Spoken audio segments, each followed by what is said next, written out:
प्रभु श्री रामचंद्र, भगवान श्री गोपाल कृष्ण, श्री महारुद्र हनुमान, महर्षि श्री वेदव्यास, श्रीमद आद्य शंकराचार्य, सद्गुरु श्री ब्रह्मचैतन्य महाराज या सर्वांच्या प्रेरणेनं आणि तुम्हा सर्व मंडळींच्या आशीर्वादाने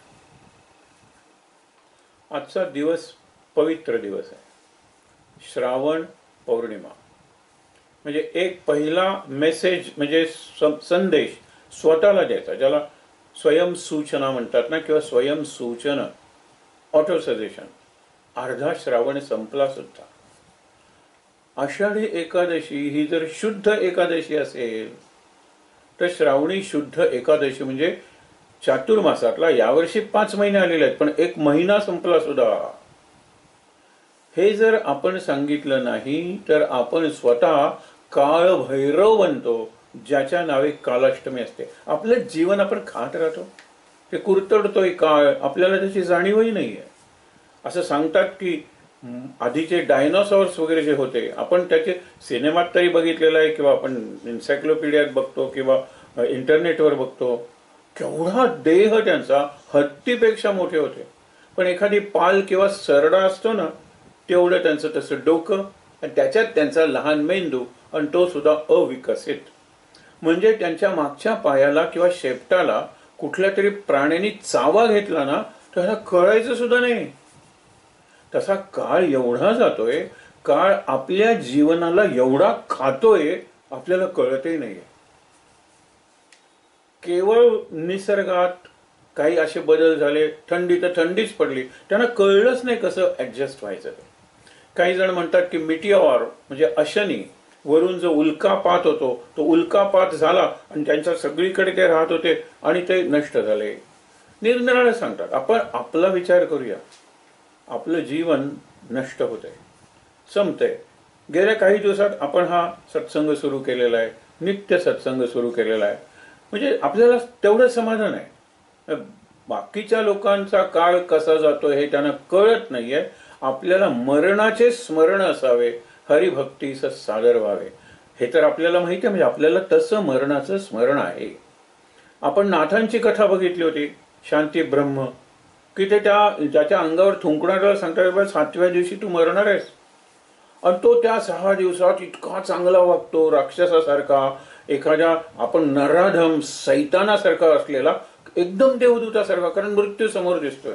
आता मृत्यू समोर दिसतोय तर वाईट कशाला वागा, सगळ्यांची क्षमा काय मागतो, पत्नीच्या पायावर लोटांगण घालतो, सगळ्यांना आश्चर्य वाटतं. पण हा माणूस चांगला झालेला आहे. आणि 7व्या दिवशी येतातच नाथ, म्हणतात की अरे तसं काही नाही रे, तू मरणार वगैरे काही नाहीस, पण तुझे 6 दिवस कसे गेले? अत्यंत चांगले गेले. कारण का? मरणाचं स्मरण आहे. म्हणजे आपल्याला उरलेलं आयुष्य अत्यंत चांगलं घालवायचं असेल ना, तर मरणाचं स्मरण ठेवायचं. आणि मरण म्हणजे नकारात्मक कल्पना. मरणाचं स्मरण म्हणजे कशाला नकारात्मक? मरणाचं स्मरण नकारात्मक नाही, मरणाचं भय नकारात्मक आहे. मरणाची भीती, अरे मला माझी रात्री स्मशान, मी गेलेलो आहे, माझी प्रेतयात्रा निघालेली आहे, हे दिसलं. हे असं दिसणं जे आहे ना, दरिद्री विचार आहे. म्हणून स्वप्नांचा अर्थ लावणाऱ्यांनी काय सांगितले की असं वाईट स्वप्न पडलं तर त्याचा चांगला परिणाम आहे, तुम्हाला खूप आयुष्य लाभणार आहे. ही एक सांगण्याची पद्धत आहे. पण आपल्याला एक कळलं पाहिजे की काळ फार महत्वाचा आहे. आज आहे पौर्णिमा. श्रावणी पौर्णिमेला 4-5 दृष्टीने महत्व आहे. आपण त्याला सुता पुनव म्हणतो. सुता पुनव म्हणजे आपण म्हणतो ना, राखी धागों का त्योहार. धागा म्हणजे सूत्र, संस्कृत शब्द आहे. सूत्रवरून सूत्र हा शब्द आलेला आहे. तर पहिलं सूत्र कुठलं? गुरु शिष्याच्या हातात बांधत होते. असं पूर्वीचे आपण अकॅडमिक इयर म्हणतो ना, त्याच्यात फर्स्ट सेमिस्टर आपण सत्र शब्द वापरूया. पहिलं सत्र, दुसरं सत्र. तर पहिलं सत्र गुरुपौर्णिमेला गुरुची पूजा करून संपायचं, आणि दुसरं सत्र श्रावणी पौर्णिमेला, आणि 1 महिना अवकाश म्हणजे सुट्टी असायची. आणि आज काय करायचं? गुरु प्रत्येकाला सूत्र आणणार आहे आणि सांगणार आहे आपली जी परंपरा आहे ना ती पुढे चालवली पाहिजे. आपली ज्ञानाची परंपरा आहे, आपली उपासनेची परंपरा आहे, आपली तपश्चर्याची परंपरा आहे, त्याचं सूत्र मी इथे बांधतोय आणि ते तू पुढे चालव. हा पहिला अर्थ सूत्र. दुसरा अर्थ सुता पुनव, अनेक जण जानवी बदलतात आज, तेही सूत्रच आहे ना. यज्ञ सूत्रधर ब्रह्मन वगैरे आपण काहीतरी म्हणतो, यज्ञोपवीत सूत्रच आहे, हा एक भाग. तिसरं सूत्र म्हणजे हल्ली ज्याला आपण राखी म्हणतो, रक्षाबंधन, बहीण भावाच्या हातावर हेच बांधते, सूत्रच बांधते आणि रक्षण कर. गुरुसूत्र बघून सांगतो, मी तुझं रक्षण करीन, तू माझं रक्षण कर. आपण दोघं जण एकमेकाचं, मी तुला ज्ञान देईन आणि तू ज्ञान घे आणि ते ज्ञान पुढे ने, हे सूत्र आहे. त्याच्यानंतर आणखीन एक समुद्राची पूजा करण्याची आज पद्धत आहे. पूर्वी कोळी लोक वगैरे सागराची पूजा, सागराला नारळ अर्पण, आपल्याला आज दिसेल सुद्धा टीव्हीवर बातम्यात ते. आणि नंतर कशाला निघायचं? मच्छीमारीला निघायचं. तोपर्यंत 1-2 महिने तरी समुद्रात जायचं नाही. कारण का? माशांनी अंडी घातलेली असतात, मासे लहान असतात, ते वाढले पाहिजेत ना. आज आपल्या ट्रॉलर्स इतक्या दूर जातात आणि केवळ सांगितले म्हणून 1 जून ते 1 ऑगस्ट असाही विचार करत नाही. 3 ऑगस्टला जर नारळी पौर्णिमा तर आणखीन 2 दिवस थांबावं. ते त्यांचं कॅलेंडर, त्यांना आपली संस्कृती वगैरे काही लागत नाही. आपण ज्यावेळेला एखादं सरकारी धोरण वगैरे म्हणतो, निराळाच सगळा प्रकार आहे, बघूया आपण. म्हणून नारळी पौर्णिमेनंतर समुद्रात जायचं होड्या घेऊन मच्छीमारीला वगैरेला, हा एक संकेत होता. पण नारळाची समुद्राची पूजा करायची. काही ठिकाणी तर सोन्याचा नारळ म्हणजे प्रतिकात्मक, पण तो अर्पण करायचा. कारण सोने, आता मला तू चांदीच देणार आहेस ना, त्याला चांदीच म्हणतात ना माशांना वगैरे. ही सगळी चंदेरी वेल्थ आहे, सगळी संपत्ती आहे, मी तुला सोनं अर्पण करतो, भाव आहे त्याच्यात. आणखीन एक म्हणजे नारळी पौर्णिमा म्हणून नारळी भात वगैरे अनेक घरात करतात. त्यानिमित्ताने नारळ फोडतात, देवाची पूजा करतात, प्रार्थना करतात, मागणं करतात. मागणं म्हणजे पसायला नाही, की पुढच्या नारळी पौर्णिमेपर्यंत आमचा असा असू दे, हा 10वीला गेलेला आहे त्याचा निकाल चांगला लागू दे, याला ऍडमिशन चांगली मिळू दे वगैरे. प्रत्येक याच्यात असतंच ते नारळी पौर्णिमा. पण नारळी भात हे पक्वान्नाचं. आणि एक महत्वाचं कारण आजचा दिवस पवित्र मानण्याचं, आज संस्कृत दिवस मानला जातो. संस्कृत भाषा केव्हा निर्माण झाली हे कुणी सांगू शकत नाही. पण नारळी पौर्णिमा, श्रावण हा श्रवणाचा महिना, श्रावण हा निरनिराळ्या व्रतांचा महिमा, श्रावण हा निरनिराळ्या पूजांचा महिमा, श्रावण हा सत्संगाचा महिमा. श्रवण आपण म्हणतो त्यावेळेला सत्संग चिंतनाचा महिमा. त्याची जी पौर्णिमा आहे, संस्कृत दिवस आपण आज साजरा करतो. हे सगळं सांगितलं कारण आपल्याला जर कळलं एखाद्या आपल्या दिवसाचं महत्व, ते महत्व महात्म्यात बदललं पाहिजे. आणि महात्म्य म्हणजे मी देणार आहे, त्याला महात्म्य मी अर्पण करणार आहे. महत्व आहे कॅलेंडरमध्ये, पंचांगात वगैरे असू दे. काल आपला विषय कुठला चालू होता की आपण जीवनात वागताना गीतेचा जो अर्थ आहे, गीतेचं जे सार संदेश आहे, तो जीवनात आणून आनंदात कसं राहायचं आहे. आनंदात कसं राहायचा एका वाक्यात सगळं येतं. नाही मला नोकरी नाही आहे, अरे पण आनंदात राहा, मिळाली तरी नाही मिळाली तरी. कारण सुख आणि दुःख ह्या तू तयार केलेल्या गोष्टी आहेत. जीवनात सुख आणि दुःख नावाची गोष्टच नाही. हे फार सुंदर, त्याचा जितका विचार करा तुम्ही तितकं तुम्हाला ते जास्त पटेल. सुख आणि दुःख काहीच नाही आहे. काल बघितलं सुखाचं दुःखात कसं रूपांतर होतं ते. पण सुख जातं दुःख येतं, दुःख जातं सुख येतं, हेही आपण काल बघितलं. आज काय बघायचंय की कशा प्रकाराने कर्म करायचं. योग हा शब्द म्हणला की आपल्याला एक पातंजल योगशास्त्र आठवतं. आणि दुसरी गोष्ट म्हणजे आपल्याला आठवती गीता. गीतेत प्रत्येक अध्यायाला एक स्वतंत्र नाव आहे. अर्जुन विषाद योग आहे, त्याच्यात विभूती योग आहे, विश्वरूप दर्शन योग आहे. हे प्रत्येक अध्यायाला योग नाव आहे. योगाचा अर्थ आपण बघूया. एक जरा आपल्याला माहित असलेला पण जरा निराळा त्याची छटा किंवा पैलू बघूया. त्याच्यात काय आहे, महत्वाचे 4 योग गीतेत सांगितलेले आहेत. एक ज्ञानयोग आहे, एक कर्मयोग आहे, एक भक्ती योग आहे आणि ध्यान योग आहे. ही अध्यायांची नावं तेही योगच आहेत. शिवाय इतरही योग वापरलेले आहेत. म्हणजे उदाहरणार्थ काय, आपण म्हणतो अभ्यास योग, गीतेत अनेकदा शब्द आलेला आहे. बुद्धियोग हाही शब्द बुद्धी योग म्हणून आलेला आहे. पश्चिमे योगमैश्वरम, माझा ऐश्वर्य योग बघ. योग अनेक आहेत. योग या शब्दाचा अर्थ जोडणं एवढं आपल्याला माहित आहे, किंवा जोडणं म्हणजे प्रोसेस ऑफ कनेक्टिंग, आणि जोडणी म्हणजे कनेक्शन. योग म्हणजे कनेक्शन. आता कनेक्शन साठी 2 पाहिजेत की नाही, वायर कनेक्ट करायला पाहिजे, 2 गोष्टी पाहिजेत. पूल आपण ज्याला म्हणतो तो नदीवर वगैरे असतो. म्हणजे हा एक तीर आणि दुसरा तीर, जोडायला पाहिजे. योग, भक्त आणि भगवंत त्यांच्यात योग आहे, त्याच्यामध्ये सेतू कुठला आहे तो भक्ती. आपले महाराज काय म्हणायचे, भक्तीचं सगळ्यात सोपं साधन प्रापंचिकांना नाम, म्हणजे नाम एका बाजूला भगवंत आहे, दुसऱ्या बाजूला भक्त आहे, म्हणून हे तिन्ही मिळून एक होतं, त्याला आपण म्हणतो साधना किंवा उपासना. भक्तही आहे, भगवंतही आहे, आणि भागवत या तिघांचाही ग्रंथ आहे, हेही लक्षात ठेवा. भागवत, भक्त, भगवान आणि भक्ती, भक्तीचं सगळं शास्त्र, सगळं रहस्य भागवतात सांगितलेलं आहे. म्हणून महाराज आग्रहाने सांगायचे की भागवत वाचा, आणि ते भागवत संस्कृत मधलं नसलं तरी निदान नाथ भागवत वाचावे. नाथाने जे मराठीत लिहिलं 11व्या स्कंदावर ते तरी वाचावे. असे अनेक योग असतात. आपण जर म्हणलं ना की सरस्वती ही ज्ञानयोगाचं प्रतीक आहे, कर्मयोगाचं प्रतीक गंगा आहे, भक्तियोग कृष्णाचं बालपण, यमुनेच्या काठी वगैरे गोपींचं प्रेम आपण म्हणतो. भक्तियोग म्हणजे यमुना आहे, यांचा त्रिवेणी संगम आहे. त्या त्रिवेणी संगमावर प्रयाग आहे, आणि त्या प्रयाग म्हणजे ध्यान आहे. ध्यानात धी म्हणजे बुद्धी आहे, ध्यान हे कर्म म्हणजे कर्माचा लोप शांत होत जाणं, हाही ध्यानाचा कर्माचा एक भाग आहे. मी कितीही केलं तरी ध्यान लागत नाही, काय करू ध्यान लागण्यासाठी? महाराजांना प्रश्न विचारला. महाराज हसून म्हणाले, तुझं करणं जेव्हा संपेल तेव्हा ध्यान लागेल. ध्यान करायचं नसतं, ध्यान लागायचं असतं. करणं संपलं पाहिजे, पण त्याच्यात सुद्धा कर्म आलंच ना. मौन हे सुद्धा कर्म आहे, झोपणं हे सुद्धा कर्म आहे. म्हणून जसं युद्ध हे कर्म आहे तसं शांती हे सुद्धा कर्म आहे. शांतीसाठी सुद्धा प्रयत्न करावे लागतात. कृष्ण गेला होता, आपण बघितलं होतं, शांतीची वाटाघाटी करण्यासाठी हे कृष्ण गेलेला आहे तिथे. आपल्याला योग हा शब्द, त्याची व्याख्या काय आहे? योग हा चित्तवृत्ती निरोधा, काल आपण उल्लेख केला होता. पतंजली शास्त्रशुद्ध सांगतो, पण त्याच्या सूत्रावर भाष्य करावं लागतं. म्हणजे ते सोपी करून सांगावे लागतात, गद्यात सांगावे लागतात. सूत्र फार छोटं असतं, अल्पाक्षरी म्हणतात त्याला. त्याला काही क्रियापद असण्याची गरज नाहीये. आता योग हा चित्तवृत्ती निरोधा, कुठे क्रियापद नाहीये, खरं ते सूत्र आहे, फॉर्म्युला. इथे हा जो आपण सूत्र काढलेलं आहे ते श्लोकातलं आलेलं आहे, हे लक्षात ठेवा. त्यामुळे काय, समत्वम योग उच्चते. योग उच्चते म्हणजे योग म्हणतात, कशाला म्हणतात? समत्वाला योग म्हणतात. फार सुंदर सोपी व्याख्या आहे, पण समत्व साधणं अवघड आहे. आपण उदाहरण बघणार आहोत.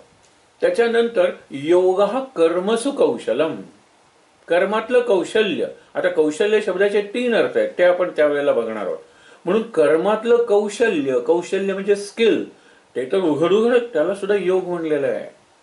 भाजी कशी कापायची याचं सुद्धा विनोबांनी एका धड्यात हे केलेलं आहे, सांगितलेलं आहे. म्हणजे एका त्यांच्या प्रबंधात, निबंधात, की त्याच्यात सुद्धा असलं पाहिजे.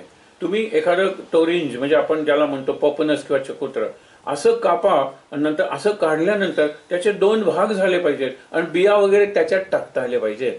उगीच वाटेल त्याच्या साली काढू नका. त्याच्यानंतर त्यांनी सांगितले, प्रत्येक बारीक बारीक सांगितले. म्हणजे भाजी चिरण्यात सुद्धा कौशल्य आहे. योग म्हणजे काय, कर्मसु कौशलम, कौशल्य.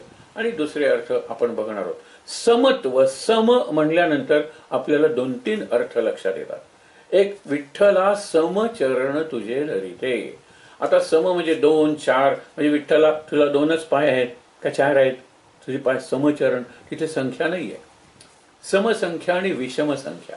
समसंख्या म्हणजे 2, 4, 6, 8 इव्हन नंबर्स, आणि विषम संख्या म्हणजे ऑड नंबर्स 1, 3, 5, 7. बरोबर. समता आणि विषमता हे 2 शब्द तयार झाले. समता हे मूल्य आहे, लक्षात ठेवा. विषमता हा दोष आहे. अगदी शरीराच्या आरोग्याबद्दल जरी बोलायचं असेल तर आरोग्य योग म्हणजे काय, तर कफ, वात, पित्त यांच्यातलं साम्य, समत्वम. ते बिघडलं, त्याचा तोल गेला, प्रमाण बदललं की आपण आजारी पडतो. म्हणून आरोग्य योग, प्रत्येक गोष्टीचा योगच आहे ना. क्रीडा योग, संगीत योग, पाक सिद्धी, आपण पाक म्हणतो स्वयंपाक, योग तोच बघतोय आपण. समत्व म्हणजे काय आणि कौशलम, कौशल्य म्हणजे काय, हे 2 शब्द आहेत योग याच्या व्याख्येत किंवा योग म्हणजे काय सांगताना. आता समता आणि समानता हे 2 शब्द आपण वापरतो. समानता हे अगदी आपलं राष्ट्रीय धोरणातलं ध्येय, आपल्या संविधान म्हणजे कॉन्स्टिट्यूशन मध्ये समानता म्हणजे इक्वालिटी. आणि समता म्हणजे इक्विटी, हे लक्षात ठेवा. युनिफॉर्मिटी आणि युनिटी हे दोन शब्द आहेत. युनिफॉर्म म्हणजे शाळेतला युनिफॉर्म, त्याच्यात होतं काय की I belong to this school.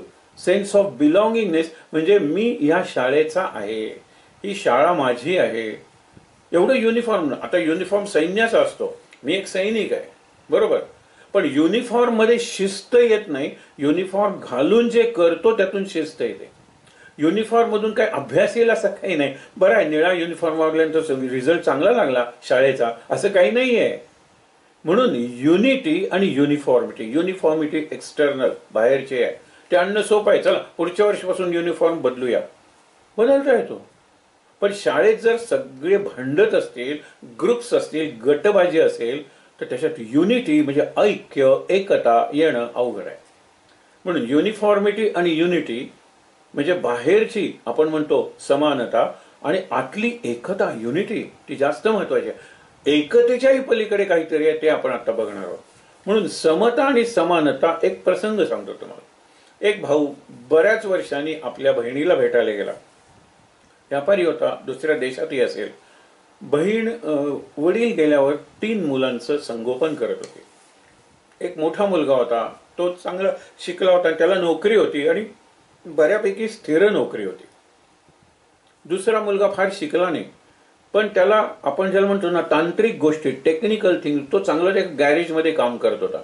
पण त्याचं काम कसं होतं, टेम्पररी होतं. मालकाचं त्याचं जमलं नाही की मालक त्याला काढून टाकणार होता. इनसिक्युरिटी आपण त्याला म्हणतो, असुरक्षितता.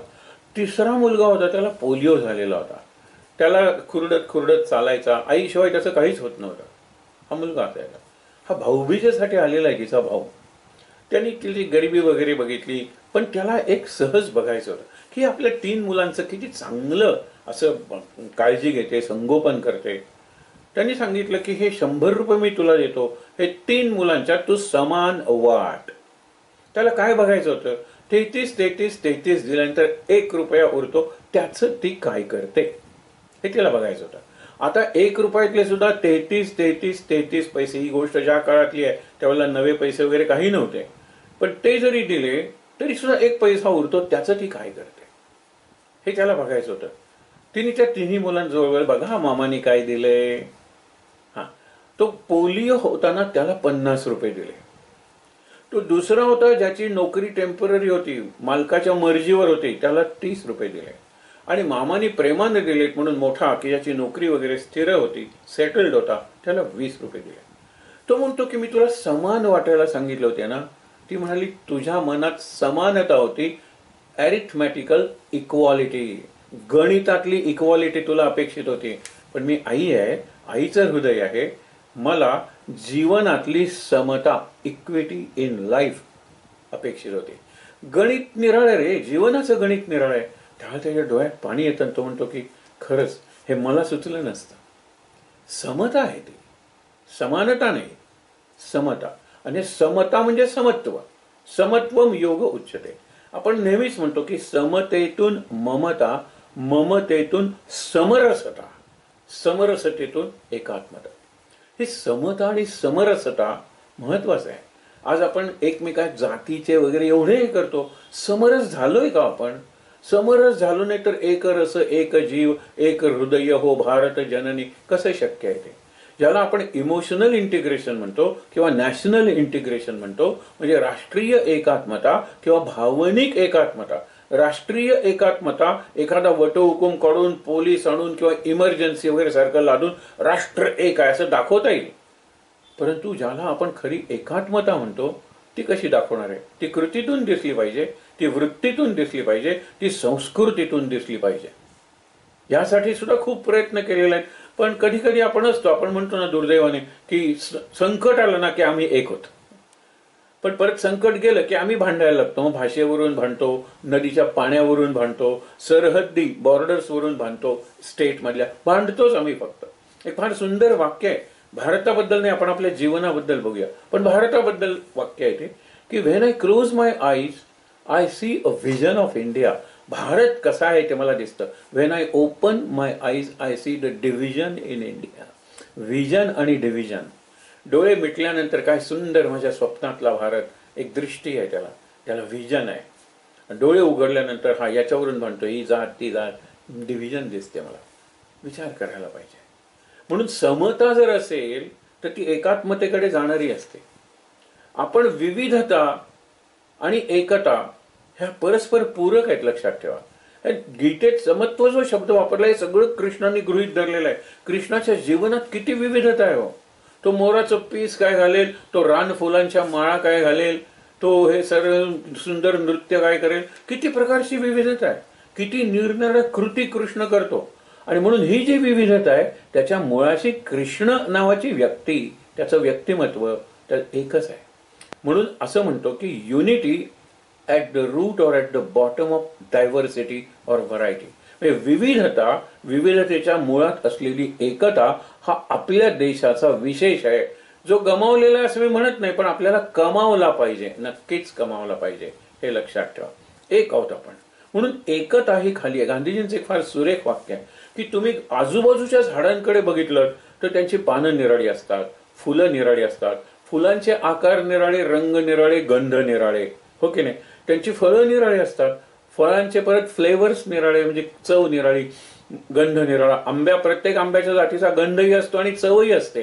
हे किती व्हरायटी आहे, पण मुळं सारखीच आहेत की. आता वडाचं मोठं असेल, हे असेल, बस, बाकी काही नाही. फायब्रस रूट, टॅप रूट वगैरे शाळेत शिकवतात. एरवी रूट इज रूट. वरती सगळी डायव्हर्सिटी आहे. म्हणजे समाजात वरती डायव्हर्सिटी दिसलीच पाहिजे. अरे आपल्या रंगात डायव्हर्सिटी आहे.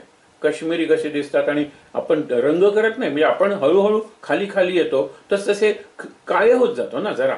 आणि तो वर्ण अगदी नैसर्गिक भाग आहे, भौगोलिक भाग आहे, कारण आपण जवळ जातो विषुववृत्ताच्या, ते विषुववृत्तापासून दूर आहे. मला हे सगळं सांगायचं नाही, मला फक्त एकच सांगायचंय की समत्वम योग उच्यते. मला समताच जर कळली नाही तर मला योग जमणार नाहीये.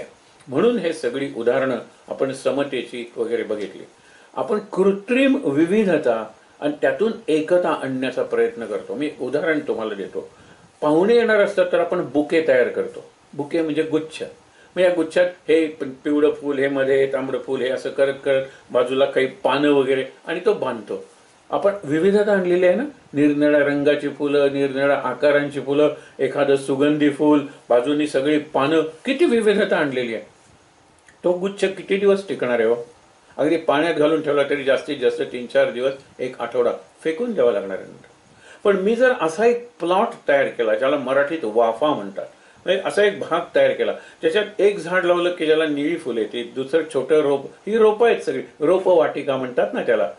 आता ही फुलं काढली तरी पुन्हा फुलं येणार आहेत, कारण मुळं आहेत त्याला. मुळात असलेली एकता ही विसरता कामा नये, नाही तर जीवन जगणं अशक्य होईल. म्हणून मला हा तो माणूस म्हणून तुम्ही एक आहात ना. माणसात चैतन्य हे कॉमन आहे की नाही. माणूस, पशु, पक्षी यांच्यात जिवंतपणा, जीव, प्राण हा तरी एक आहे की नाही. आणि जे एक आहे ना ते शक्यतो दिसत नाही, लक्षात ठेवा.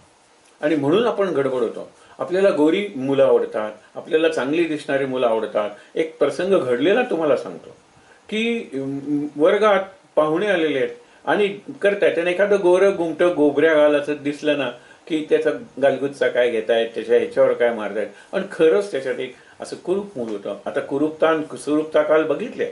माझी दृष्टी जर विशाल असेल, मन विशाल असेल, तर मला कुरूपता दिसणारच नाही या जगात. ते पोर ते पाहुणे आल्यानंतर आपला गाल सुद्धा पुढे करतात. हे व्हिडिओ फिल्मीमध्ये दिसलं. गाल सुद्धा, तो पाहुणा त्याला स्पर्शही करत नाही.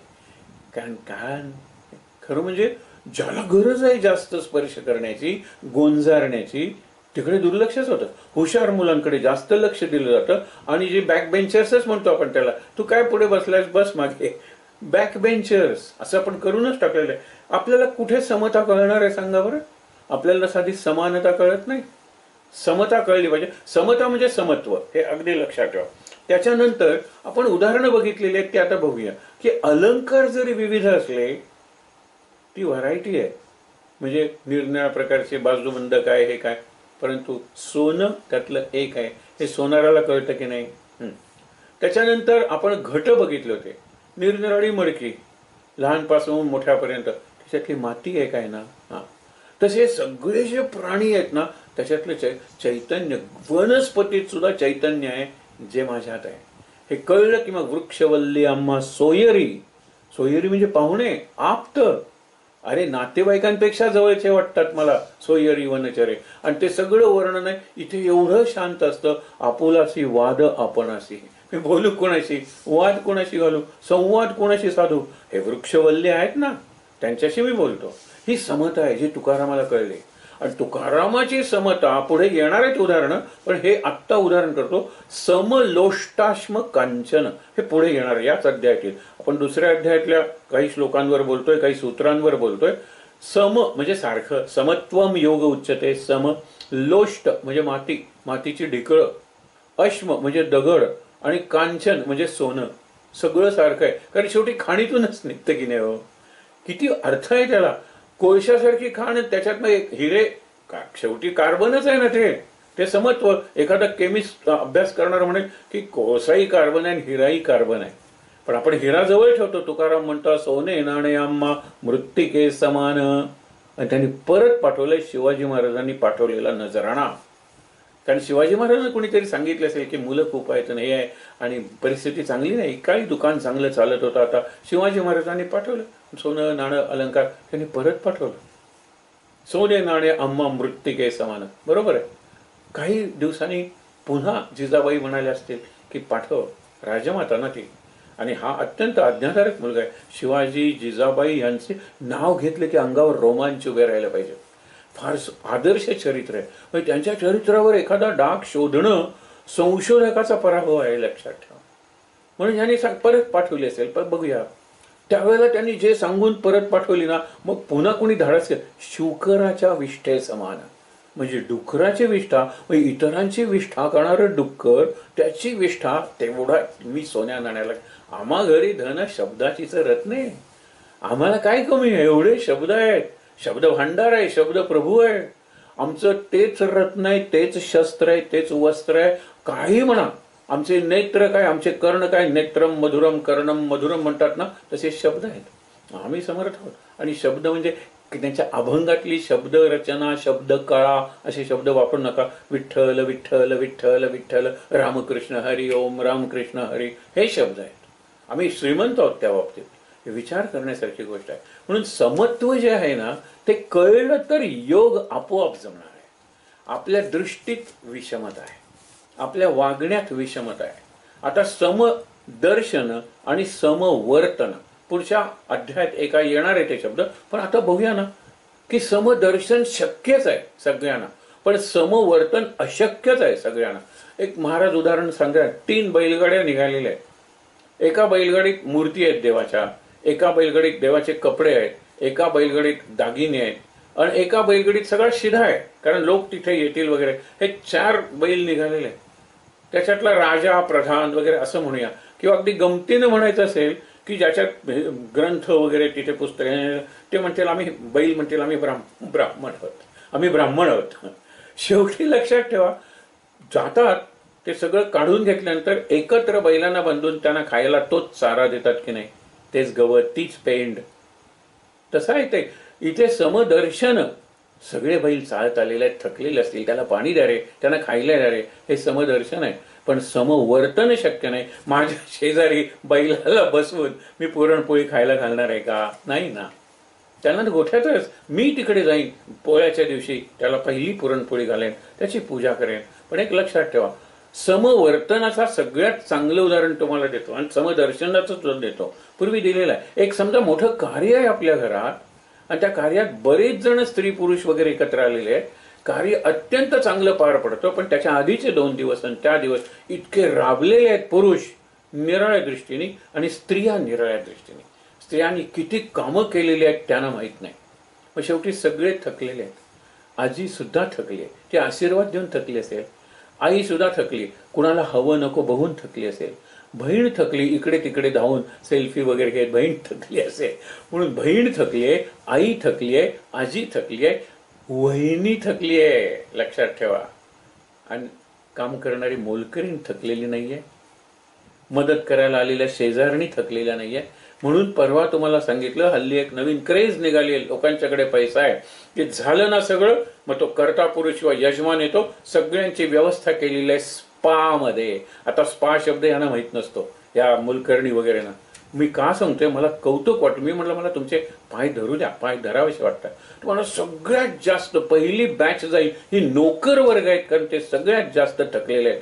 तुम्ही तिथे जा, तुम्हाला मसाज करतील, वाफेचं स्नान वगैरे देतील. भरपूर खर्च आहे, पण लग्नावर जर लाखो रुपये खर्च झालेला आहे तर 1,00,000 रुपये या सगळ्यांच्या म्हणजे आपले अवघड नाही आहे देणं. जाणीव आहे, हे समदर्शन आहे. लक्षात ठेवा, मोलकरणीशी मी जसा वागतो, पत्नीशी वागतो, आईशी वागतो, वर्तन शक्य नाहीये आणि वर्तन आवश्यकही नाहीये. समवर्तन आवश्यक नाहीये, समदर्शन अत्यावश्यक आहे. आणि या समदर्शनातून समत्व योग उच्चते, ते समत्व मला मिळतं. हे उदाहरण मुद्दामून लक्षात ठेवा. त्यानंतर एक लक्षात ठेवा, साम्य स्थिती म्हणजे योग. समत्व म्हणजे साम्य स्थिती, समत्व म्हणजे साम्य. आता बघतो ना आपण साम्य दशा, साम्यवाद. आता साम्यवाद कम्युनिझम हा गेला म्हणून, पण शेवटी निरनिराळ्या प्रकारचे योगांचं इंटरप्रिटेशन गीतेचे झालेले आहेत. कुठला ज्ञानयोग आहे, ज्ञान संन्यास, कितीतरी आहे. 3 महत्वाचे सांगतो, एकामागून एक आलेले, आणि तिन्ही माणसं मोठी आहे, खूपच मोठी आहे. लोकमान्य टिळकांनी कर्म अर्थ लावणारा गीता रहस्य लिहिलं. गीता रहस्य म्हणजे कर्मयोग. लोक कर्म करायला लागले, आणि कर्म म्हणजे कर्मातून 2 होतात, एक कर्मठपणा निर्माण होतो आणि एक कर्मवीर निर्माण होतात, कर्मयोगी निर्माण होत नाही. कर्मयोगी म्हणजे कर्म करायचं आणि कृष्णार्पणमस्तु. सुरुवातीलाच सांगायचे, तुझ्या प्रेरणेने करतोय, तुझ्या इच्छे, तू दिलेल्या शक्तीनं ते काम चालू आहे आणि तुझ्या कृपेनं ते पूर्ण झालं. का नाही जमत? तुझ्या प्रेरणेने हे कार्य करायला घेतलेलं आहे, तू दिलेल्या शक्तीने हे कार्य चालू आहे आणि तुझ्या कृपेमुळे हे कार्य पूर्ण झालेलं आहे, तुला अर्पणमस्तु. हे किती सुंदर आहे.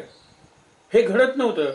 मी इतक्या संस्था काढल्या, मी इतक्या काढल्या, मी इतक्या केल्या, मी मी मी कर्म कर्म कर्म कर्मवीर झालेलो. काही जण कर्मठ बनले. आम्ही हे कळत नाही, आमच्यात ते चालत नाही, आमची काही हे पाळतो, आम्ही ते पाळत नाही, हे सगळं ही कर्मठता झाली. हे कर्मयोगात अपेक्षितच नाही आहे. कर्म कर, देवाला अर्पण कर.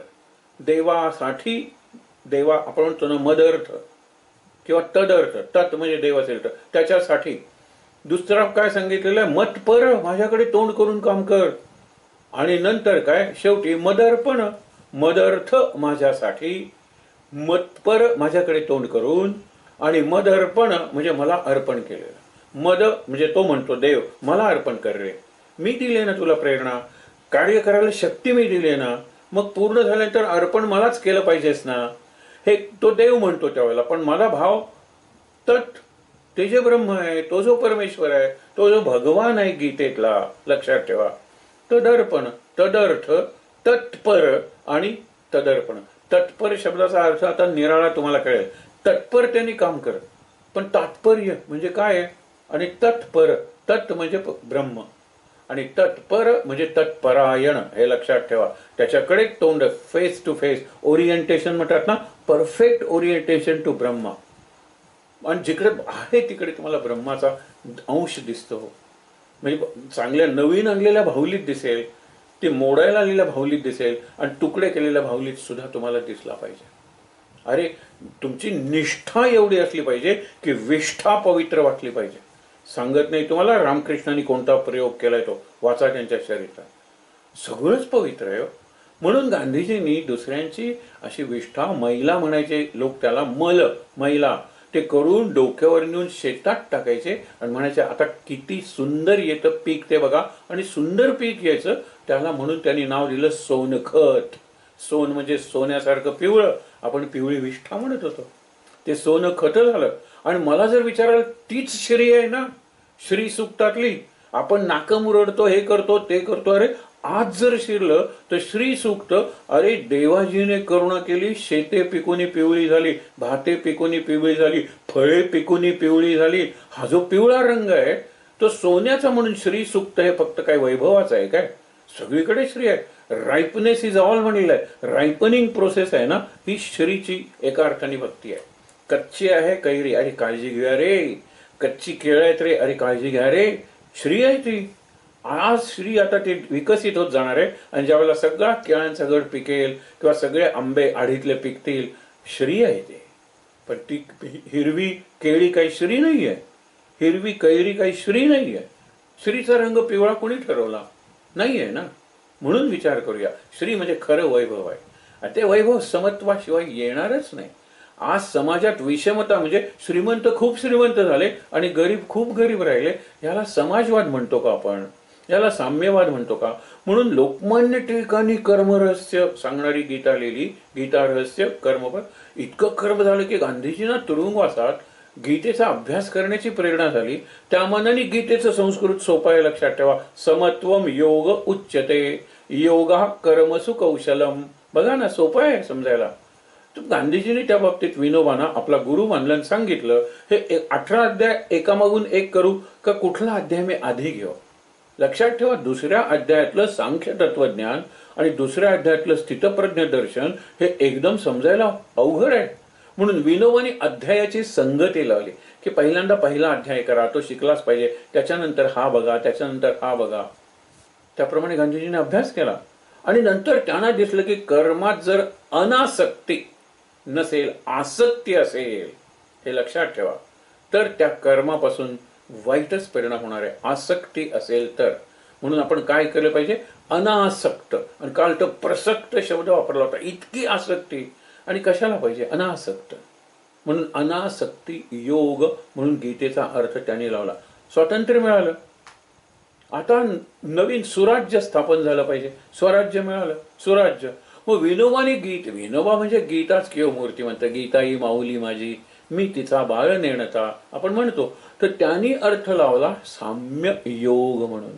लक्षात ठेवा, शेवटी त्यांनी गीतेतली साम्य सूत्र दिलेली आहेत त्यांच्या पुस्तकात. गीताईच्या काय किंवा गीताई चिंतनिका काय, ही साम्य सूत्र आहेत. आपण बघतोय ना, ही समत्वम समत एवढ्या म्हणून साम्य सूत्र नाही. गीतेतल्या ज्या सूत्रांचा आपण उपदेशनाच्या दृष्टिकोनातून विचार करतोय ती सगळी तुम्हाला सांगतो साम्य सूत्र आहे. इथे तर काय समत्वम योग उच्यते हेच आहे. तर लक्षात ठेवा, मन एव मनुष्याणाम कारणम बंध मोक्षयो. योग आणि मार्ग किंवा पंथ याच्यातला एक फरक बघा म्हणजे कळेल. आपण काय म्हणतो? भक्ती पंथ. तो भक्ती मार्गाला लागला बरं का. भक्ती मार्गाला लागला म्हणजे उपासना करायला लागला. आपण म्हणतो ना, पाऊले चालती पंढरीची वाट. चला पंढरीच्या मार्गाला तरी लागलो, मार्गाला लागलो. पण ज्यावेळेला मी पांडुरंगाला जोडला गेलो ना, त्यावेळेला त्याला भक्ती योग म्हणतात. तोपर्यंत भक्ती पंथ. म्हणा सज्जना भक्ती पंथेची जावे. पंथ आहे तो भक्ती मार्ग. पण पुढे त्याचा मुक्काम काय की तुम्ही ज्याची भक्ती करता तो परमेश्वर, तो मुक्काम आहे. तिथे पोहोच, त्याच्याशी जोडलं गेलं. त्याच्यापर्यंत पोचायला आपल्याला या जन्मात कधी जमणार नाही कदाचित, परंतु जोडलेलं राहण्यात काय अवघड आहे. पांडुरंग पंढरपूरला डोळे मिटले की मला पांडुरंग दिसतो. गोंदवल्याचे महाराज समाधी, डोळे मिटले की मला समाधी दिसते. शिर्डीचे साईबाबा, अरे काय सुंदर मूर्ती आहे, डोळे मिटले की मला दिसते. I am connected. आणि कनेक्शन बाहेरून कुणी सांगितलं? बाहेरची कनेक्शन अशी वायरची असतात. हे आतलं कनेक्शन आहे ना, तेच खरं कनेक्शन आहे. फार महत्वाचं आहे. आणि म्हणून तुम्हाला सांगतो की मुक्ती आणि बंधन. मुक्ती म्हणजे बंधनातून सुटणं आणि बंधन म्हणजे बद्ध होणं किंवा बांधलं जाणं. मन एव मनुष्याणाम कारणम बंध मोक्षयो. हे मन आहे ना, तेच मनुष्याच्या बंधनाचं किंवा मोक्षाचं कारण आहे. कितीतरी गोष्ट आपण बघितलेली आहे. मागे गमतीदार बघितलं होत्या, परवा बघितले 5 म्हणजे हत्तीला कसं पकडायचं, हरणाला कसं पकडायचं ते नाही. आपण दुसरी जरा उदाहरणं बघूया. माकडाला पकडायचे आणि ते डमरू वाजवत वगैरे त्याला खेळ करून पैसे मिळवायचे. तर माकडाला कसं पकडणार? या झाडावरून त्या झाडाला. तर कुणीतरी त्याला कल्पना देतं, अशी बारक्या तोंडाची मडकी घे, अगदी बारक्या तोंडाची, आणि त्याच्यात चणे घाल, आजूबाजूला जरा चणे टाक. आणि माकडं बघतायत त्यावेळेला तू चणे खा, जमिनीवरचे आहेत ते सुद्धा चणे खा. माकडं फार अनुकरणशील असतात आणि लपून बसतो. मग तो कुणी नाही म्हणल्यानंतर माकडं आली, त्यांनी चणे वगैरे बाहेर बरं वाटलं त्यांना. आणि माकड आणि मांजर यांच्यात समानता काय असेल की जे दिसेल ते डोकावून बघायचं. आपणही तसेच असतो, आपणही तसेच असतो. परंतु त्यांनी हे सांगितलेलं आहे, माकडाने बघितलं त्या मडक्यात चणे आहेत, त्याने हात घातला, हात घातला, चण्याने मूठ भरली, निघेना ना, निघेना. आता साध्या माणसाला कळलं असतं की जाऊ दे, कुणीतरी पकडेल आपल्याला. कारण ती मडकी होती ना, ती जमिनीत पुरून ठेवलेली होती, घट्ट होती. फक्त त्यांचं तोंड होतं, तोंडातून हात घातला, मुठभर आले, निघेत ना मूठ. चणे सोडले असते ना हात परत वरती आला असता. पण पुढे माकडं इतकी ती मूठ सोडत नाही की मडकी फोडून, ते तोंड आहे ना मडक्याचं ते फोडून त्यांना पकडले जातं. आणि नंतर खा, तुला चणे खायचे असतील तर. त्या चण्यांमुळे ते सापडलेलं आहे. स्वतः पकडून दिलेलं आहे. मन एव मनुष्याणाम कारणम बंधमोक्ष. आणखीन एक दोन उदाहरणं तुम्हाला देतो की एक तरुण आहे अरब, पहिल्यांदाच निघालेला आहे काफिल्याबरोबर. आणि नंतर म्हणतो, त्यातला म्हातारा अरब सांगतो की आज वादळ येण्याची शक्यता आहे, आपले तंबू घट्ट बांधा नाही तर तंबू उडून जातील. आज सगळं बांधतो, दोऱ्याने कचकचून बांधतो. आणि उंटांची गंमत अशी आहे की त्यांचे पाय आहेत ना ते बांधावे लागतात, नाही तर उंट रात्री जर निघून गेला तर त्याला शोधणं अवघड जातं. आणि त्याच्या लक्षात आलं की पाय बांधण्यासाठी 3च दोऱ्या उरल्या आहेत. आता कुठली तरी एक दोरी तंबूची सोडली पाहिजे, म्हणजे तंबू कशाला हे करायचं, 3 दोऱ्या. आणि तो म्हणतो काय करायचं, उंट एक पाय जर रिकामा राहिला ते झटकून झटकून बाकीच्या दोऱ्या तोडून गेला तर. चिंतेत आहे हा तरुण. इतक्यात तो म्हातारा अरब येतो आणि म्हणतो काय झालं. तो म्हणतो ना एक दोरी राहिली ना, एक पाय बांधायचा राहिला. असं कर, पुढचे दोन्ही पाय बांधलेले आहेस ना तर त्यातला एक सोड आणि ते मागचा पाय त्याचा बांधून टाक. ते कशाला तरी अशी खुंटीवर होऊन त्याला बांधायचं असतं ते. पण आता 3 दोऱ्यात. आता लक्षात ठेव, उंट तुझ्याकडे बघतोय, उंटाचं लक्ष वेध आणि फक्त ऍक्टिंग कर की बांधलंय त्याच्या पायाला आणि इकडे घट्ट बांधलेले, बस. उंट आहे तसा राहतो, त्याला इतका आनंद होतो. 3 दोऱ्या सोडतो आणि निघाला. तो उंट हलत नाही. तेव्हा तो म्हातारा आरोप म्हणतो, अरे ती उंटाच्या दृष्टीनं तू बांधलंयस त्याला, आता मग सोडण्याचा अभिनय नको का करायला. आणि तो सोडण्याचा अभिनय केल्यानंतर उंट चालायला लागतो. हे असंच असतं. हत्तीचा साखळदंड विसरलेला आहे. एक जण गेलेला आहे ह्याच्यावरून, हत्तीवरून, आणि वाटेत अंधार झाला, रात्री थांबलं पाहिजे आणि साखळदंड विसरला आणि दोर वगैरे घातला तर हत्ती तोडून कुठेतरी जाऊ शकतो. मग आता करायचं काय. इतक्यात तिथून एक म्हातारा साधू जात असतो. तो म्हणतो की समस्या काय आहे, म्हणजे काय तुला अडचण काय. त्यावेळेला तो म्हणतो अडचण ही आहे की हत्तीला मला बांधून ठेवायचं आहे, पण मी साखळदंड विसरलो. एवढंच ना, तुला आजूबाजूला मोठी अशी कोळ्यांची जाळी दिसत आहेत की नाही, ती अलगद काढ आणि हत्तीच्या पाठीवर फक्त टाक. ती चिकटच असतात ना, कोळ्याचं जाळ हे चिकट असतं, आपला हातात आलं तरी सुद्धा निघत नाही एकदम. तर त्याच्यावर टाक, अशी मोठी मोठी जाळी टाक आणि हत्तीच्या पाठीवर घाल. काही करू नकोस तू. आता दुसरे हत्तीला वाटतं की काय एरवी आपल्याला साखळदंडाने बांधतात, आज कशाने तरी इतकं घट्ट बांधून ठेवले आपल्याला, तो हत्ती सोंड सुद्धा हलवत नाही. आणि सकाळी उठल्यानंतर तो म्हणतो की चला, साधू तिथेच थांबलेला आहे, हत्ती हलतोय कुठे. तो म्हणतो अरे काल हत्तीला तुझ्या कोळ्यांच्या जाळ्याने बांधलेस, ती काढायला नकोत का, त्याशिवाय हत्ती निघेल कसा. मन एव मनुष्याणाम कारणम बंधमोक्षेव. मनच आपल्याला बांधून ठेवतं आणि मनच आपल्याला मुक्त करतं. पण त्याच्यासाठी मन आपणून कसं करणार आहे. मनाच्या वर जी बुद्धी आहे, मनापेक्षा श्रेष्ठ जी बुद्धी आहे आणि जी माणसाला मिळालेली आहे, जी विकसित बुद्धी मिळालेली आहे. काल आपण सहज बघत होतो की माणसाचा जो विकास आहे ना, तो विकास होत होत होत 4 पायाचा 2 पायाचा माणूस झालेला आहे. आता विकास होत 1 पायाचा माणूस होणार आहे का, पुढे पाय नसलेला माणूस होणार आहे का, नाही. आता बुद्धीच्या पातळीवर ज्याला सप्रा माइंड किंवा सुप्रा माइंड, सुपर माइंड, सुपरमॅन, याला फक्त शक्ती जास्त आहे, पण सुपर माइंड, सुपर ब्रेन किंवा सुपर इंटलेक्ट, हा विकास आता होतोय. आपल्याला जाणवतोय की मुलं सुद्धा अत्यंत बुद्धिमान झालेली आहे. एरवी म्हण आहेत, बाप से बेटा सवाई, म्हणजे बाप 1 रुपया असेल तर बेटा 1.25 रुपया. पण सध्याची मुलं बघितली की मुलं 1.25 रुपये. आपण 1 रुपया असू आजोबा, तर नातू 1.25 रुपये. इतका हुशार आहे तो. हुशारीला दिशा जर मिळाली नाही तर त्यांच्या जीवनाची आणि समाजाची दशा होणार आहे. दिशा पाहिजे आणि दिशा आपणच दिली पाहिजे. आजोबांनी, आजींनी आपल्या जीवनाच्या अनुभवाने आणि वडिलांनी, आईनी त्यांचं शिक्षण आणि समुपदेशन, या पिढीला सगळ्यात जास्त शिक्षणा इतकीच, आणि शिक्षण आणि समुपदेशन निराळं नाही हो. पूर्वी शिक्षण हाच संस्कार मानला जात होता, आज शिक्षण आणि संस्कार हा विषय दिला जातो. सुशिक्षित माणूस सुसंस्कृत असेलच असं नाही, किंबहुना नसण्याची शक्यता जास्त. आपण म्हणतो की नाही, तो सुसंस्कृत आहे हा, म्हणून सुशिक्षित शब्द न वापरता बहुशिक्षित, अल्पशिक्षित, अशिक्षित असे शब्द वापरायचे. अशिक्षित तरी काय, अरे त्यांना केवढं शिक्षण असतं निसर्गाचं. तो सांगतो की आता हे येतं की नाही बघा, हे येतं की नाही बघा. त्याला किती ज्ञान असतं. अरे मिटिओरॉलॉजिकल आपण म्हणतो ऑब्झर्वेटरी, वेधशाळा, त्यांना सांगता येत नाही ते हे सांगतात की यावर्षी असा पाऊस पडणार आहे, मी हे पीक लावणार आहे. त्यांना आतून कळत असतं. पूर्वीच्या ऋषींना सुद्धा ही अंतःप्रज्ञा म्हणतात, इंट्युइशन, इनसाइट, इन्स्पिरेशन, ह्या गोष्टी होत्या. आपण आता सगळंच बाहेरून घ्यायला लागलेलो आहे.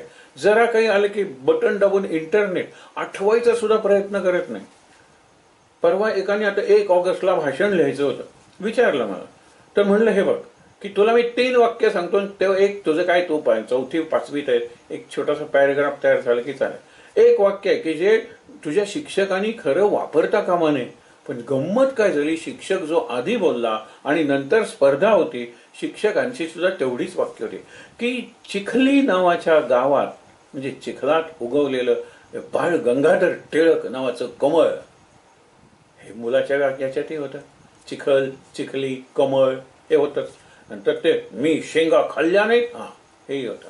स्वराज्य माझा जन्मसिद्ध, तेवढंच होतं.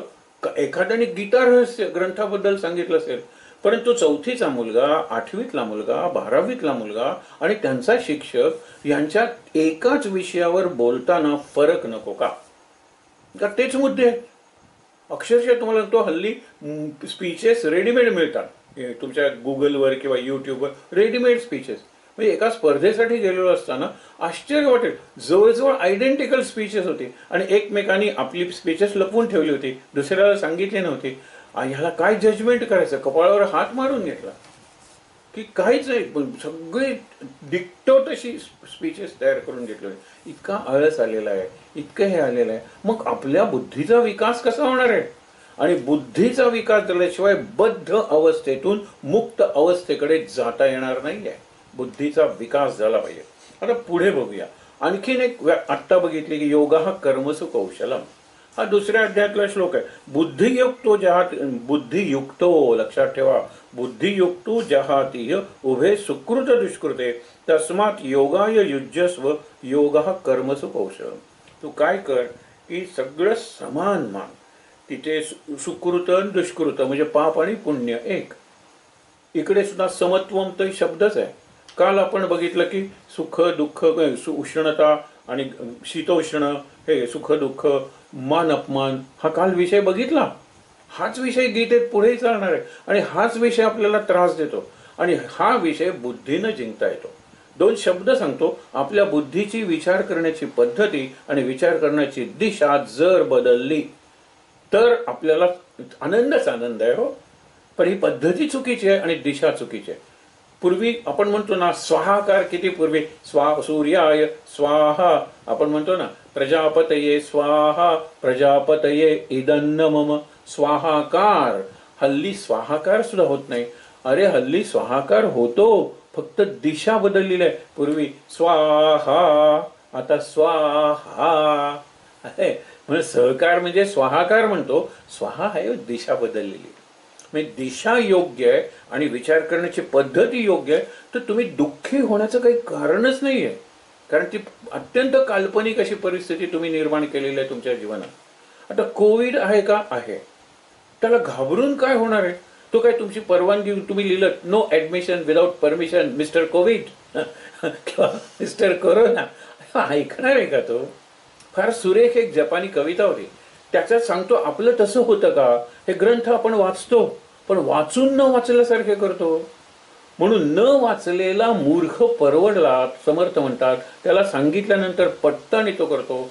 पण वाचलेला पढत मूर्ख जो आहे, पढत मूर्ख म्हणजे वाईज फूल, तो शहाणा आहे पण मूर्खासारखा वागतो. त्याला कोण समजावून सांगणार आहे सांगा बरं? दासबोध आहे, मला सगळा दासबोध माहित आहे.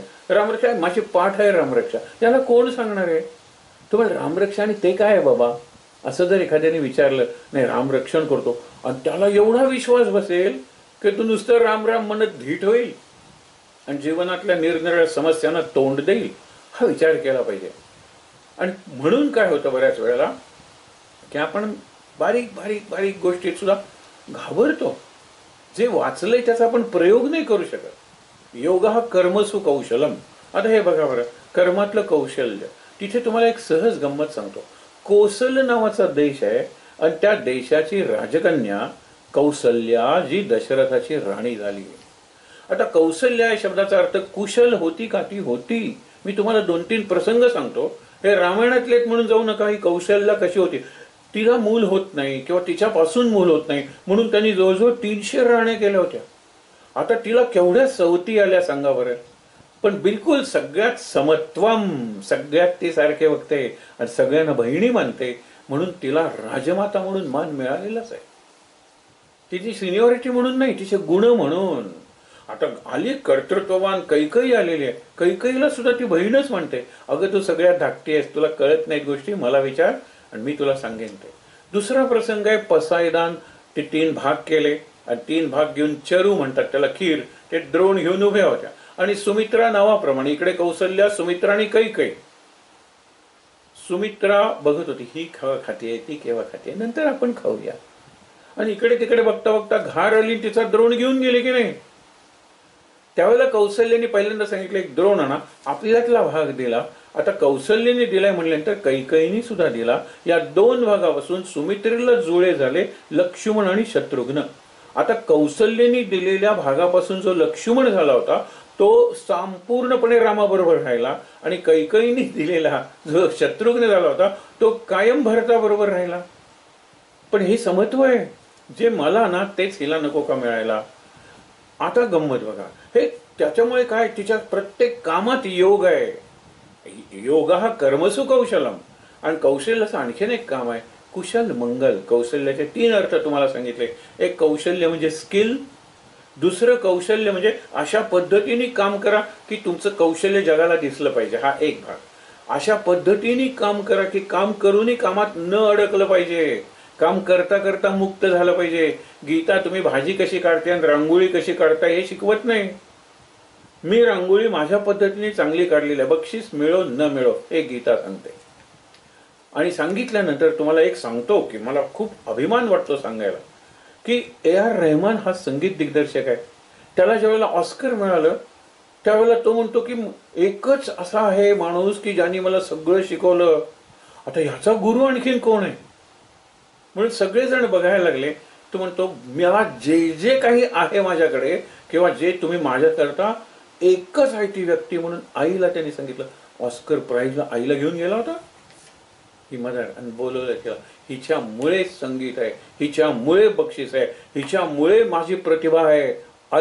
आईला संगीताचा ओ किंवा ठो माहित नसेल, पण आई आहे हे लक्षात ठेवा, हे फार महत्वाचं आहे. अनेक उदाहरणं आपल्याला अशी देता येते की ज्यांना कळलेलं आहे की योग हा कर्मसु कौशलम. कौशलम म्हणजे काय, त्याच्यात सगळ्यांचं कल्याण झालं पाहिजे. आपण हिंदीत म्हणतो ना, सब कुशल मंगल आहे ना, कुशल मंगल इज कौशल्य आहे ना, सगळं कल्याण आहे ना, क्षेम आहे ना, हा फार महत्वाचा भाग आहे. मग कल्याण जर आहे तर ही राम वनवासाला जाताना प्रत्येकाची निरनिराळी क्रिया आहे, प्रतिक्रिया आहे. दशरथ तर बेशुद्धच पडतो. अशा वेळेला ही पहिल्यांदा हिलाही वाईट वाटतं, नंतर शांतपणे विचार करते 14 वर्ष आपला राम वनवासात जाणार आहे तर त्याच्या दंडावरती एक वनस्पती बांधते, विशल्यकरणी. शल्य म्हणजे जखम आणि विशल्य म्हणजे जखम बरी करणारी.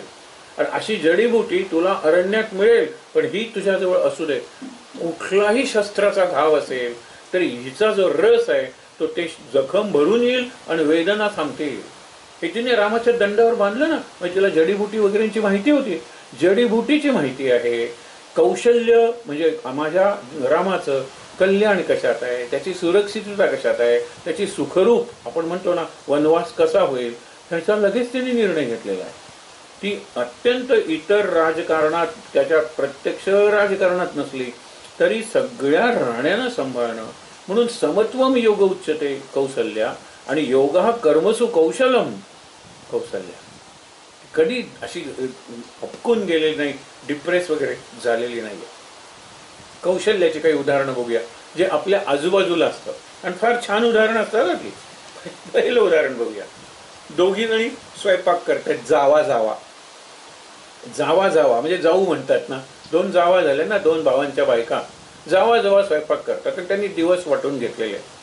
सासूबाई म्हणतात आज ती करणार नाही का स्वयंपाक. बापरे, म्हणजे स्वयंपाक झाल्यानंतर 3 तास आपल्याला तो कट्टा आणि ते स्वयंपाकघर स्वच्छ करायला लागणार आहे. एक दिवस म्हणतात हा आज ती करणार आहे ना, धाकटी जाऊ करणार आहे ना, काही बघायची गरज नाही. कारण एक काम झालं ते दुसरं शिस्ता शिस्ता ते पहिलं स्वच्छ करून ठेवते. म्हणजे मिक्सरचं काम झालेलं आहे आणि आता तो उकळते, भाजी वगैरे शिजते, तर ती मिक्सर वगैरे स्वच्छ करून ठेवणार. अरे स्वयंपाक झाल्याबरोबर तिचं स्वयंपाकघर सुद्धा स्वच्छ असतं. योगा हा कर्मसु कौशलम. आणि अशी अर्थातच वेलकम असते सगळीकडे की मोठ्या जावेला तुमच्या सुनेला पाठवणार असाल तर हरकत नाही, पाठवा, पण काम करायला धाकटी पाहिजे मला, खरं ती व्यवस्थित आहे. योगा हा कर्मसु कौशलम. शाळेत 2 शिक्षक आहेत, कशाचे? विज्ञानाचे, सायन्सचे. विज्ञानात प्रॅक्टिकलला समजा 20 मार्क असतील शाळेच्या पातळीवर तरी, तर त्यातले 5 mark handling of the apparatus. Handling the apparatus म्हणजे कल्पना करा की ॲसिड मला टेस्ट ट्यूबमध्ये म्हणजे त्या नलिकेत परीक्षा घ्यायचंय, ॲसिड ओतलं की ॲसिडची बाटली जागेवर ठेवली, हे सगळं पसरून ठेवतात. आणि असं पडलं की ॲसिडच्या शेजारी जर बन्सेन बर्नर तो लावला तर स्फोट होण्याची शक्यता असते. हे 5 मार्क त्यासाठी असतात की इतकं व्यवस्थित ठेवलं पाहिजे की प्रयोग करताना हे लागलं हे पुन्हा जावे, हे लागलं पुन्हा जावे. आणखीन एक उदाहरण, तो 2 भटजी पूजा करतात. एकाची पूजा देवाला एवढी आवडते की पूजा केल्यानंतर तो सगळं देवघर सुद्धा स्वच्छ करतो आणि केल्यानंतर त्याला दुसरीकडे जायचं असतं पूजेला, पण करता करताच तो स्वच्छ करतो. हे पाणी जे टाकायचं असतं प्रत्येक वेळा पाणी सोडा पाणी सोडा पाणी सोडा, फडकं घेतो तो आणि त्याच्यावर तो पाणी पळीनं वगैरे ओततो. फडकं ओतवतं ते पिळून वाळत घातलं की संपलं, खाली कुठेही पाणी सांडत नाही. हे मी बघून तुम्हाला सांगतोय. आणि दुसऱ्यांनी पूजा केली की तो दुसऱ्या पूजेला गेला, हे स्वच्छ करायची जबाबदारी त्याची नाही आहे. मग शेवटी सांगावं लागतं बाबा रे तू पूजेला येऊ नकोस, आम्हाला जमेल तशी आम्ही पूजा करूया, परंतु ही जी पूजा आहे त्या पूजेमुळे आम्हाला त्रास होतो. अशा प्रत्येक 2-2 तुम्ही बघा, 2 मैत्रिणी आणि घर घेतलं आणि शेजारी शेजारी ब्लॉक रो हाऊसेस वगैरे असतात तसे, आणि मिरर इमेज म्हणजे इकडे हॉल हिचा तिकडे हॉल हिचा, इकडे किचन त्याचं इकडेच, मिरर आरशात जशी इमेज दिसते तसं इमेज. एकीच्या घरात गेल्यानंतर तुम्हाला स्वर्गात गेल्यासारखं वाटतं, शेजारच्या ब्लॉकमध्ये गेल्यानंतर नरकात गेल्यासारखं वाटतं. आणि तुम्ही जर गेला असाल तर तुम्ही तिला सांगता, तुम्ही कॉमन मैत्रीण जर असाल तर जेवायला पण इकडेच बसूया, तू केलेस ना पदार्थ इकडेच घेऊन ये, कारण तिच्या घरात बसणं म्हणजे अत्यंत अवघड. कारण टेबल जे आहे ना त्या टेबलावर 1 इंच जागा नाहीये. सगळे जे बेड्स आहेत ना ते भीष्माचार्य पडलेले असतात बाण लागल्यासारखे, तसे सगळे कपडे, त्याला भीष्म कपाट म्हणायला हरकत नाहीये. उभं असेल ते कपाट, चांगलं कपाट आहे, हे भीष्म कपाट, कुठे जागाच नाहीये. तसाच ब्लॉक तिन्ही घेतलेला आहे ना, हे तुला स्वच्छ ठेवायला कसं जमतं? आम्ही सवय नाही लावली, आम्ही संस्कार घडवला. फार महत्वाचं आहे. किती सवय लावायचा प्रयत्न केला, मुलांना सवयच लागत नाही. मुलांना नाही लागत म्हणून यांना लागत नाही. जणू काही हिला सवयीची अगदी आदर्श मूर्ती आहे. सवयीपेक्षा संस्कार महत्वाचा आहे. आम्ही मुलांना संस्कार लावला व्यवस्थितपणाचा, स्वच्छतेचा, आणि त्यामुळे सगळं व्यवस्थित झालं.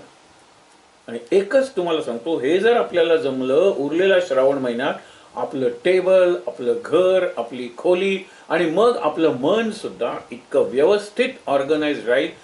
त्या मुलीने सांगितलं. आणखीन एक तुम्हाला सांगतो, आमच्या घराचा फक्त एक नियम आहे की ज्या जागी ती वस्तू ठेवलेली आहे ती त्या, म्हणजे प्रत्येक वस्तूला एक जागा आणि प्रत्येक जागेवर एक वस्तू, हा नियम आहे. म्हणजे कात्री कापल्यानंतर दुधाची पिशवी कापावी लागते, तिथे खेळा असेल काहीतरी, खेळे नाही हल्लीचे मिळतात, त्याच्यावरती कात्री नाही. म्हणजे प्रत्येक वस्तूला एक जागा आणि प्रत्येक जागेवर एक वस्तू, बास, घर स्वच्छ राहिलं. आपण आपल्या मनाचं तसं करूया. सगळे जे गोंधळ झालेला आहे आणि जे आपण म्हणतो ना की कोठीची खोली किंवा गोडाऊन झालेलं आहे, स्टोअर हाऊस बरं पण गोडाऊन झालेलं आहे. Everything goes down, nothing comes up at the right time, हा आपला प्रॉब्लेम आहे. उद्या योगा कर्मसु कौशलम, त्याच्याबरोबर आणखीन 1-2 सूत्र बघणार आहोत. आहे त्या ठिकाणी जरा ताठ बसूया. हे शेवटी सगळं मन बुद्धी यांच्या शिस्तीसाठी आहे. एकदा आपली बुद्धी शिस्तीची किंवा आपण म्हणतो व्यवस्थितपणाची किंवा आपण आत्ता म्हणलं ना स्वच्छतेची, अशी ती बुद्धी झाली, सगळंच चांगलं आहे. बुद्धीने